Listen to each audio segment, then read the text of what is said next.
अल्हम्दुलिल्लाहि रब्बिल आलमीन वस्सलातु वस्सलामु अला सय्यिदिल अंबिया वल मुरसलीन अम्मा बअदु फ़अऊज़ु बिल्लाहि मिनश शैतानिर रजीम बिस्मिल्लाहिर रहमानिर रहीम इहदिनस सिरातल मुस्तकीम सदक़ल्लाहु मौलानल अज़ीम। रूहानी पावरफुल वज़ाइफ में से आज एक अहम सबक दोस्तों की नज़र करना है, जो कि आपने थंबनेल पर भी देखा होगा कि रूठी मोहब्बतें फिर से बहाल, सिर्फ़ एक फूंक का कमाल। जी हाँ जी, एक ऐसा ही मोहब्बत का कमाल और मुजर्रब वजीफ़ा है जो दोस्तों की नज़र कर रहा हूँ। अल्हम्दुलिल्लाह इस वजीफ़े को काफ़ी सारी वज़ाइफ की कुतुब की किताबों में तहरीर किया गया है और ये एक कुरानी वजीफ़ा है, बहुत ही मुजर्रब, अल्हम्दुलिल्लाह ज़बरदस्त ताकतवर वजीफ़ा है। कोशिश करें कि इस वजीफ़ा को करने के लिए सबसे पहले इन शराइत पर अमल करना है, जो शराइत मैं बताने लगा हूँ। दोस्तों कोशिश किया करें कि शराइत पर अमल लाजमी किया करें, लाजमी। अगर बग़ैर शराइत के करेंगे तो फिर ज़ाहिर बात है रज्जत का मामला बन जाएगा, और जब रज्जत का मामला बन गया तो फिर आप सोचते होंगे कि यार मैं बड़े वज़ाइफ करता हूँ लेकिन वजीफ़ा कोई भी असर नहीं करता, हालांकि होता रज्जत का मामला है। और रज्जत पर मैंने एक वीडियो बनाई जिसका लिंक भी आपको डिस्क्रिप्शन के अंदर मौजूद मिलेगा, रज्जत का आखिरी हल। और अगर आपके साथ ऐसा मसला है, रज्जत का मामला है, आप वजीफ़ा करते हैं, वजीफ़ा असर ही नहीं करता, तो जनाब अली आप फिर वो वजीफ़ा करें और उस वजीफ़े के बाद आप जो भी वजीफ़ा करेंगे इंशाल्लाह ठक ठक असर करता जाएगा इंशाअल्लाह अज़ीज़। कोशिश फरमाएं कि शराइत पर अमल लाजमी किया करें, बग़ैर शराइत के करेंगे फिर रज्जत का मामला बन जाता है, और रज्जत से बचें जितना हो सके। आज के वजीफ़े की सबसे पहली शर्त यह है कि नमाज की पाबंदी करें, और हर नमाज के बाद 11 मरतबा कलमा तय्यबा और 11 मरतबा दुरूद पाक, ये अशद ज़रूरी है। और दूसरी शर्त यह है कि अपने तमाम गुनाहों से तौबा और आइंदा गुनाह न करने का एक पुख्ता आज़म करना। दोस्तों कोशिश फरमाया करें यार, गुनाहों से पुख्ता तौबा करें।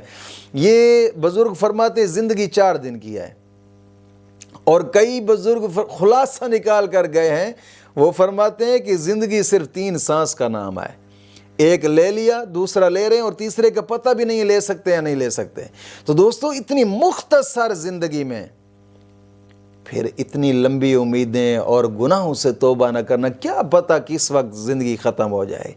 कोशिश फरमाएं यार, गुनाहों से तौबा करने के वैसे भी बड़े फ़ायदे हैं कि रिज़्क में इजाफ़ा होता है, गुनाहों से तौबा करने से गुनाह माफ़ होते हैं, गुनाहों से तौबा करने के जनाब अली इंतहा दर्जे फ़ायदे होते हैं, इंतहा दर्जे, और दुआएं कबूल होती हैं गुनाहों से तौबा करने से।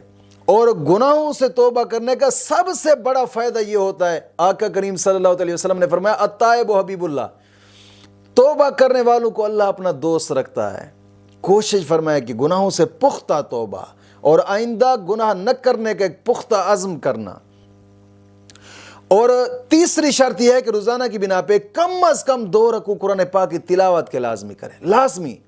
कुरान करीम की तिलावत करेंगे तो हर हर्फ पर मौला करीम 10 नेकियां अता फरमाता है, 10 गुनाह माफ़ होते हैं, 10 दर्जात बुलंद होते हैं। और कुरान करीम की तिलावत करने के बाद इंसान जो भी जायज़ दुआ मांगे मौला करीम उसकी दुआ को कबूल फरमाता है। कोशिश फरमाया करें यार, कुरान करीम वो वाहिद किताब है कि जो दुनिया आखिरत इंसान की संवार देती है। कोशिश फरमाएं यार, कुरान के साथ पक्की यारी लगाएं और अपने जो रूठे हुए हैं उनको मनाने की कोशिश किया करें। कि हदीस पाक में आता है कि जो अपनों से ज़्यादा देर नहीं बोलता, मौला करीम उसकी दुआओं को कबूल नहीं फरमाता। और इस वजीफ़े को भी जायज़ मकसद के लिए करना है, नाजायज़ के लिए ना करें, और ना ही नाजायज़ के लिए हम इसकी इजाज़त देते हैं।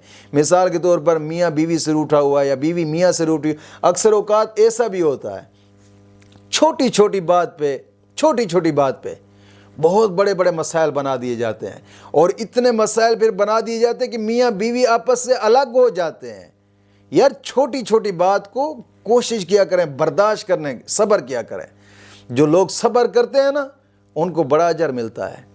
कोशिश फरमाया करें कि एक दूसरे की बात को समझें और एक दूसरे की बात को समझ कर फिर दरगुजर करें। अगर लड़की की गलती है, औरत की गलती है, तो अपनी गलती मान कर बैठ जाए।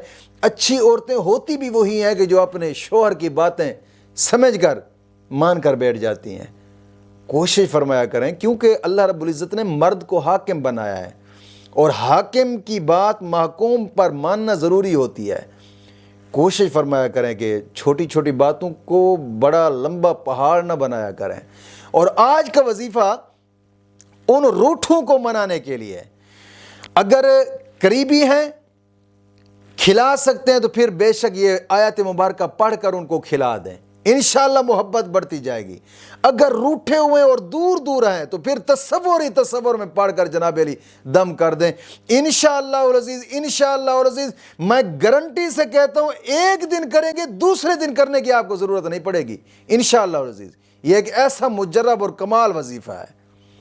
और करने का तरीक़ाकार यह है कि अगर किसी रूठे को मनाने की कोशिश करते हैं, करीबी है तो मैं पहले बता चुका हूं कि दम करके उसको खिला दें, दूर है तो फिर तसव्वुर में पढ़ने का तरीकाकार यह है, सबसे पहले 11 मरतबा दुरूद पाक पढ़ें। 11 मरतबा दुरूद पाक पढ़कर फिर जनाब अली इस आयत मुबारक को पढ़ना है, और पढ़ना 41 मरतबा है। वो आयत मुबारक क्या है? वतम्मत कलिमतु रब्बिका सिद्क़न व अदला ला मुबद्दिल लिकलिमातिही व हुवस समीउल अलीम। सूरत अनाम की आयत नंबर 115। इस आयत मुबारक को 41 मरतबा पढ़कर तसव्वुर में दम कर दें। एक दिन करें दूसरे दिन करें, इंशाअल्लाह अज़ीज़ बंदा 7 समंदर पार क्यों नहीं है, अगर तीसरे दिन आपके पास हाजिर ना हो तो फिर कहना, लेकिन करें इन शराइत के साथ जो मैंने शराइत बताई हैं। इंशाअल्लाह अज़ीज़ मौला करीम दीन मतीन की समझ अता फरमाए।